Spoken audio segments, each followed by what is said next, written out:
그래서 이제 제가 마치 정답인 것처럼 시에 대해서 얘기를 했지만 사실은 정답은 아닌 거예요. 왜 아니냐면 이건 최정래 시인의 시에 나오는 얘기인데요. 시라는 감정은 사실은 어떻게 확고하게 제가 얘기했던 것처럼 앞에서 얘기했던 것처럼 규정할 수 없다라는 걸 잘 설명해 주고 있는 부분인데요. 어떤 얘기냐? 지금은 레바논이 너무 유명해졌죠. 전쟁 때문에. 전쟁 때문에 유명해졌는데 사실 레바논이라는 나라는 미지의 나라잖아요. 시의 감정들이 그렇다라는 거예요. 시는 오히려 쓰여져서 인간을 구원하는 게 아니라 쓰여지지 않을 때 인간을 구원하거든요. 뭐라고 쓰고 싶은데 안 써져. 이때 인간을 위로를 해준대요. 근데 그때의 감정이 두 가지가 양가적인 감정이 부딪힐 때 발생을 하는데 이게 레바논 감정이라고 이제 전주국제영화제 때 나왔던 영화예요. 최정래 시인 지금은 작고하셨는데 이렇게 영화가 있는데 이게 어떤 내용이냐면 이 남자가 갑자기 인생이 허무한 거예요. 내가 이렇게 살아서 뭐하지? 어차피 죽을 건데? 이거 너무 삶이 괴로워요. 그래서 모든 걸 다 정리하고 오늘 죽으러 가는 거예요. 그래서 문 밖을 나와서 죽으러 가고 있습니다. 죽으러 가는데 갑자기 누군가 팔을 딱 잡아요. 그러면서 뭐라고 하냐면 저 좀 살려주세요. 그러니까 이 남자 나 죽으러 가야 되는데요. 저 좀 살려주세요. 그래서 이 사람이 그렇게 써요. 놓으려던 삶이 나를 추적해왔다. 그러니까 나는 죽어야 되는데 저 사람 왜 살려고 하지? 이거 뭐지? 나는 죽고 싶은데 왜 저 사람 살려고 할까? 그래서 그 뒤엉키는 감정이 레바논 감정이다. 이렇게 얘기를 합니다. 그러면서 시라는 감정이 그렇지 않을까? 그러니까 나는 죽고 싶은 감정이 있는데 뭔가 나를 계속 살게 만들어요. 그런 감정들을 얘기를 합니다. 또 이제 김종삼 시인의 시인데요. 그 레바논에 그 시의 학교가 있다라고 얘기를 하는 겁니다. 이것도 상징적인 이야기입니다. 그래서 제가 우리 문창과 친구들에게 시가 뭐예요? 물어보면 이 노래를 꼭 틀어줘요. 가질 수 없는 시예요. 시는 절대 가질 수 없어요.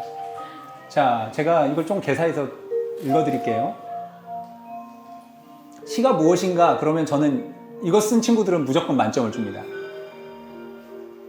보세요. 술에 취한 시의 목소리. 문득 생각났다던 그 시. 이렇게 이해하시면 돼요. 슬픈 예감 가누면서 시에게로 달려가던 그 밤. 희미한 두 눈으로 시는 나를 반기면서 말했지. 그래서 제가 뭐 마치 시를 우리가 다 소유할 것처럼 얘기하고 있지만 사실은 소유할 수 없는 감정들이에요. 그냥 향유할 뿐이죠. 그런 감정들은. 그래서 뭐 이병률 시인도 그런 얘기를 했죠. 우리들은 금세 붉어지는 눈을 그것도 두 개나 가지고 있다니.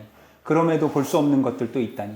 사실 내가 쓰는 것이 시이기보다는 쓸 수 없어서 시일 때가 있다. 그러니까 시는 우리를 써서 구원하는 게 아니에요. 그냥 쓰고 싶은 마음이 구원하는 거예요.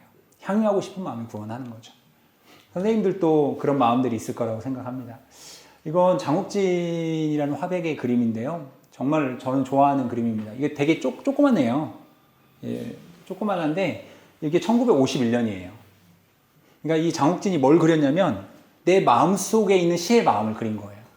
친구를 찾아가는 마음인데 가장 사치스러운 전쟁 중에 사치스러운 모습을 상상한 거예요. 근데 박완서 선생님이 이런 얘기를 써놨어요. 우리에게 시가 사치라면 우리가 누린 물질의 사치는 시가 아니었을까?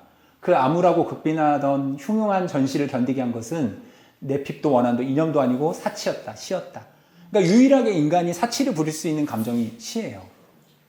뭐 어떤 경제적인 그런 게 아니었던 거죠. 그러면서 또 이렇게 얘기합니다. 그래, 실컷 젊음을 낭비하려구나. 넘칠 때 낭비하는 건 죄가 아니라 미덕이다. 낭비하지 못하고 아껴둔다고 그게 영원히 네 소유가 되는 건 아니란다. 지금만 느낄 수 있는 시의 감정들이 있는데 우린 자꾸 밀어놓죠. 그래서 결국 나이가 들어서 시를 찾아다녀요. 그때는 이미 사라지고 없어요. 그러니까 어떤 순간에 누군가가 나를 살려주세요 분명히 붙드는 순간들이 있거든요. 난 죽으러 가고 있는데 그때 그 감정들을 잘 운용하는 거 그런 것들이 필요하다고 생각합니다. 이것은 넘어가도록 할게요. 저기 또 밥값은 해야 됩니다. 우리 아내 책 홍보예요. 우리 아내가 우리는 마침내 같은 문장에서 만난다라는 이게 시적인 일상의 문장들인데요. 사실 이제 그 얘기를 하려고는 하는 거 아니고 이렇게 썼습니다. 글을 쓰는 동안 쓰는 사람으로서의 나의 존재를 상기시키게 되었다. 내가 글을 쓰는 것은 스스로 사랑하는 법을 깨닫지 못해서일 수도 있다. 그래서 시 쓰는 일은 쓸쓸하다. 나는 사랑받지 못한 사람이어서 시를 쓴다는 생각에 턱 숨이 막힐 때가 있다. 산문을 쓰는 동안 나는 조금 자유로울 수 있었다. 하면서 왜 글을 쓰는지 인간이 그런 얘기들을 담아 놓고 있습니다. 그러면서 그 시가 나를 끊임없이 돌봐주고 있구나. 뭐 그런 의미를 담고 있어요. 나스미 소사키에도 그런 얘기를 하고 있죠. 우리가 시를 쓰고 그림을 보고 음악을 들어야 되는 이유를 이 뒷부분만 얘기면 됩니다. 사실 앞에서 이치를 따지고 이지를 따질 땐 누구랑 끊임없이 싸워야 돼요. 논리로. 근데 시는 논리로 싸우는 게임이 아니에요. 제가 만약에 논리로 싸운다고 하면 여기 얼마나 불만투성이 많겠습니까? 그러겠죠? 근데 그것이 아니라 조금은 더 살만하게 만드는 힘인데, 그래서 이렇게 써놨어요. 옮겨갈 수도 없는 세상이 살기 힘들다면 살기 힘든 곳을 어느 정도 편하게 만들어 짧은 순간만이라도 짧은 목숨이 살기 좋게 해야 한다. 이에 시인이라는 천직이 생기고 화가라는 사명이 주어지는 것이다. 그리고 밑에 이렇게 써놨습니다. 살기 힘든 세상에서 살기 힘들게 하는 근심을 없애고 살기 힘든 세계를 눈앞에 묘사하는 것이 시고 그림이다. 또는 음악이고 조각이다. 그래서 선생님들이 조금만 시를 읽으면 그나마 살기 좋아져요. 살만해진다는 거죠. 그런 얘기들을 보여주고 있습니다. 자, 이제 마무리입니다. 사실 메리 올리버라는 시인은 외국 시인인데요. 작가들이 좋아하는 시인, 그리고 작가들이 누군가에게 소개시켜주고 싶지 않은 시인이에요. 자기만 알고 싶어하는 시인입니다. 이 시인이 이런 얘기를 썼는데요. 180번 웃은 뒤에 한 번 울 수 있는 태도를 가르쳐주는 시인입니다. 근데 여기에 놀라운 얘기를 써놨어요. 당신이 행복한 삶을 살지 못했으리라 나는 믿어. 당신이 속았으리라 나는 믿어. 그러니까 무슨 얘기냐면 지금까지 내가 잘 살았다고 생각해 왔던 거예요. 그런데 시의 마음으로 들여다보니까 내 삶이 엉망진창이더라는 거예요. 행복하지도 않았고, 물론 다른 측면에서 행복할 수도 있었겠지만 왜 내가 이렇게 살았지? 그걸 고민하게 만들게 됩니다. 그러면서 이제 행복해져야 되지 않겠어? 라고 이렇게 비통이라는 시에서 얘기를 합니다. 그럼 어떻게 행복할지도 솔루션까지는 아니지만 제시를 해야겠죠. 어떻게 제시를 했냐면 이렇게 제시했습니다. 착하지 않아도 돼. 어떠세요, 선생님들? 착하십니까? 아니면 안 착하십니까? 웃으시는 거 보니까 안 착하시구나. 예, 그래요? 근데 착하지 말으래요. 선생님들 착하시죠? 시적인 삶은 착하지 않은 거예요. 그래서 이렇게 얘기합니다. 착하지 않아도 돼. 참여하며 드넓은 사막을 무릎으로 건너지 않아도 돼. 그저 너의 몸이라는 여린 동물이 사랑하는 걸 사랑하게 하면 돼. 그러니까 내가 스스로 삶이 운영될 수 있도록 견디면 되는데 다른 사람한테 보여지는 그 착함에 자꾸 나를 빠뜨리더라는 거예요. 그래서 미국의 매 웨스트라는 배우가 있죠. 그 매 웨스트라는 배우가 아주 유명한 어록을 남겼어요. 착한 여자들이여 천국에나 가라. 하지만 나쁜 여자들은 어디든 갈 수 있지. 선택할 수 있는 거죠. 그래서 착한 삶이 선악의 구분이 아니에요. 시에서는. 내가 뭔가를 선택하고 골라낼 수 있고 결정할 수 있는 삶이죠. 수없이 많은 순간 중에서, 그러니까 브레숑이 얘기한 것처럼 가장 결정적인 순간을 결정할 수 있는 힘이 생겨요. 그러면서 김현수의 소설 제목이기도 한 이 문장을 썼어요. 네가 누구든 얼마나 외롭든 세상은 너의 상상에 맡겨져 있지. 상상하는 자만이 선택할 수 있어요. 착하지 않을 수 있어요. 상상할 수 없는 사람들은 다 착하게 살 수밖에 없어요. 왜냐? 그렇죠. 주어지니까. 그래서 아까 얘기했잖아요. 중꺾마, 컨펌. 없는 공간에 내 몸을 던지는 힘이 문학의 힘이에요. 던질 준비 되셨습니까? 그래서 이제 마지막 시를 제가 들려드리려고 하는데요. 제가 물론 문학적인 완성도는 떨어지는 시지만 철학자 김진영 선생님의 이 통찰력은 저는 엄청 중요하다고 생각합니다. 철학자 김진영 선생님은 매일매일 일기를 쓰셨던 분이에요. 시를 쓰셨던 분이 아니에요. 근데 시적인 문장들을 남기셨던 분인데 이분은 살아생전 책 한 권 내지 않으셨죠. 좋아하는 팬들이 사후에 묶어서 낸 책이 아침의 피아노, 그 다음부터 그분 강연록 이렇게 하면서 다 묶어내셨어요. 근데 저하고 이제 블로그 서로 이웃이어가지고 늘 제가 댓글 달고 이렇게 했어요. 그래서 선생님 꼭 모셔야겠다 이렇게 생각을 했어요.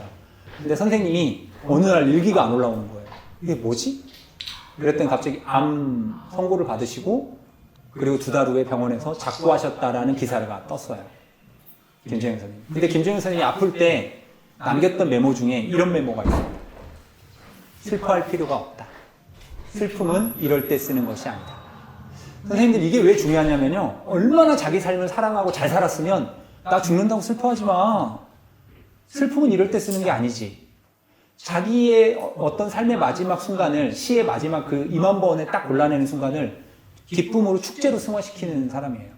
저는 이런 분들이 시인이라고 생각해요. 그러면서 이분이 남긴 글 중에서 212번 시의 글인데요. 이거 말씀드리고 마무리 지으려고 합니다. 제가 읽어드리겠습니다. 아침의 피아노 212 철학자 김진영. 지금이 가장 좋은 때다. 지금이 가장 안전한 때다. 지금은 아직 그때가 아니기 때문이다. 아직 오지 않은 것은 힘이 없다. 지금 여기가 아닌 것은 힘이 없다. 지금과 그때 사이에는 무한한 지금들이 있다. 그것들이 무엇을 가져오고 만들지 지금은 모른다. 지금이 가장 좋은 때다. 지금이 가장 안전한 때다. 제가 터무니 강조했잖아요. 가장 좋은 때는 내가 서 있는 이 터에 내 무늬를 기억하는 거예요. 선생님들 없는 것들 생각하지 마시고 시의 마음으로 내 손길이 닿는 사람, 내 눈앞에 있는 사람, 그리고 내 손끝이 닿는 감각들, 이런 것들을 사랑하시면 모두 다 시적인 삶을 살 수 있다 라는 말씀을 전해드리고 이것으로 강의 마치도록 하겠습니다. 고맙습니다.